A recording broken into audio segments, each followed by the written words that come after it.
बिस्मिल्लाहिर्रहमानिर्रहीम। 10th chemistry के हवाले से आज हमारा न्यू चैप्टर नंबर 14 एटमॉस्फेयर के हवाले से है।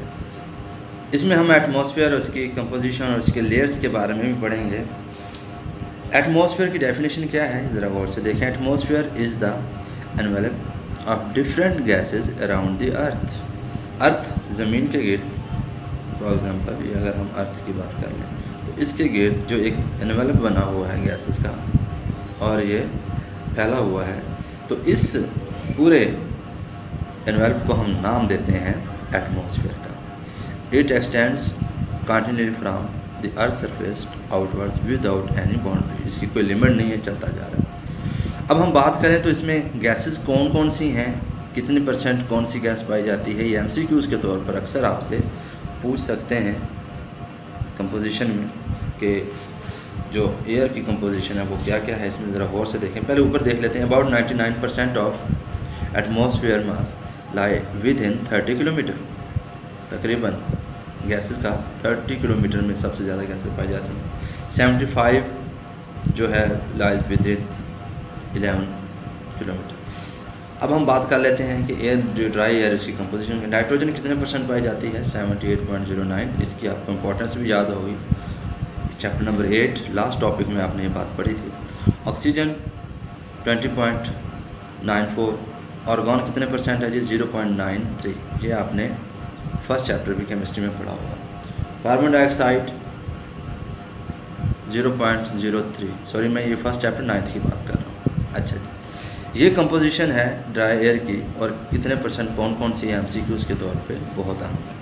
अब हम आते हैं एटमॉस्फेयर की जो लेयर्स बनाई हुई हैं साइंटिस्ट ने, वो कौन कौन सी हैं उसके बारे में हम डिटेल से पढ़ लेते हैं। कहते हैं एटमॉस्फेयर कंसिस्ट ऑफ 4 स्फीयर्स, यानी 4 लेयर्स जो फैली हुई है ज़मीन से अपवर्ड्स ऐसे चलती जाती है।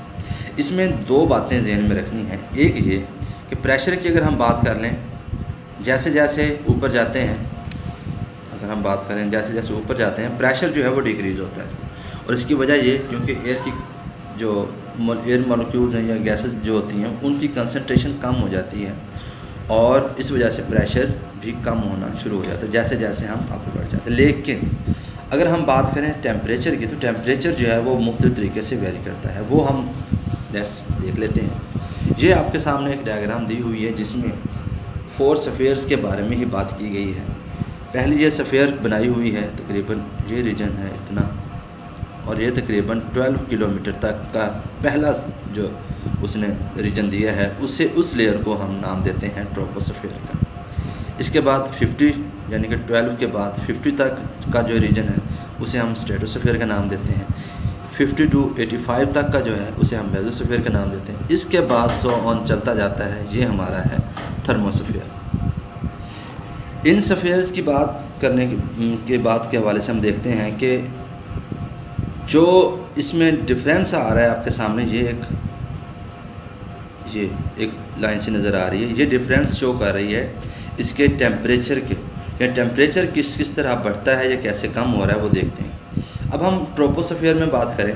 ट्रोपोस्फीयर में जो 12 किलोमीटर तक इसकी रेंज है उसमें टेम्परेचर कम से कम टेम्परेचर कितना हो जाता है, -58 डिग्री सेल्सियस तक जा गिरता है कम से कम टेम्परेचर इसमें, ठीक। और ये कम से कम टेम्परेचर है, ये तकरीबन 17 डिग्री सेल्सियस से लेकर, यानी कि अगर हम ज़्यादा से ज़्यादा बात करें 17 और अब -58 तक गिर जाता है टेम्परेचर। इसकी रीज़न मैं बताता हूँ।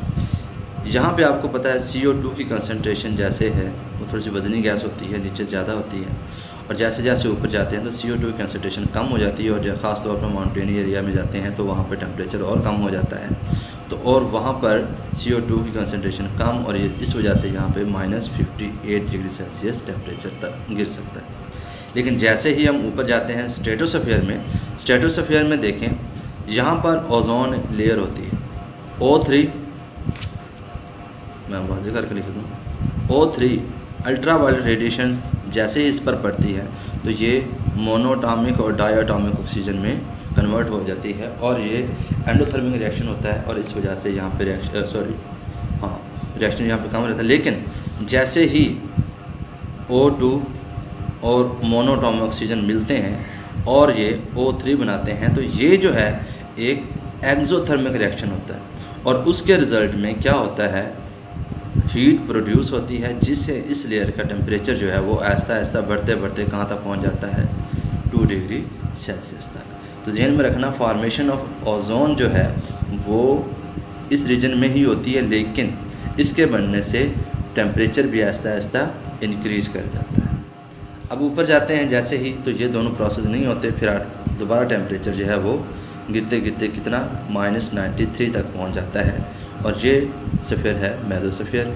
इसके बाद बाकी जो एरिया है वहाँ पे टेम्परेचर फिर अपवर्ड होना, और ये गर्म एरिया हम कह सकते हैं क्योंकि इसमें टेम्परेचर बहुत ज़्यादा बढ़ जाता है, और इस रीजन को हम थर्मोस्फीयर का नाम देते हैं। डियर स्टूडेंट्स, इसकी पूरी डिटेल आपको नेक्स्ट यहाँ पे मिल जाएगी। जो मैंने आपको बात की है, ये दोनों रिएक्शंस की बात की, इस रिएक्शन की भी बात की अभी मैंने, जैसे एक्सोथर्मिक रिएक्शन होता है इनका बनना ओजोन का, और इस वजह से इस लेयर का टेम्परेचर बढ़ जाता है। ट्रोपोस्फीयर की भी मैंने बात कर दी आपको। तो ये कुछ वही इनको शॉर्टकट्स आपको कैरेक्टरिस्टिक्स बता दी हैं चारों स्फीयर्स की, कितनी इसका यानी कि रेंज है, और टेम्परेचर का उसने बता दिया। तो ये था आज का हमारा लेक्चर। नेक्स्ट लेक्चर के लिए इजाज़त, अल्लाह।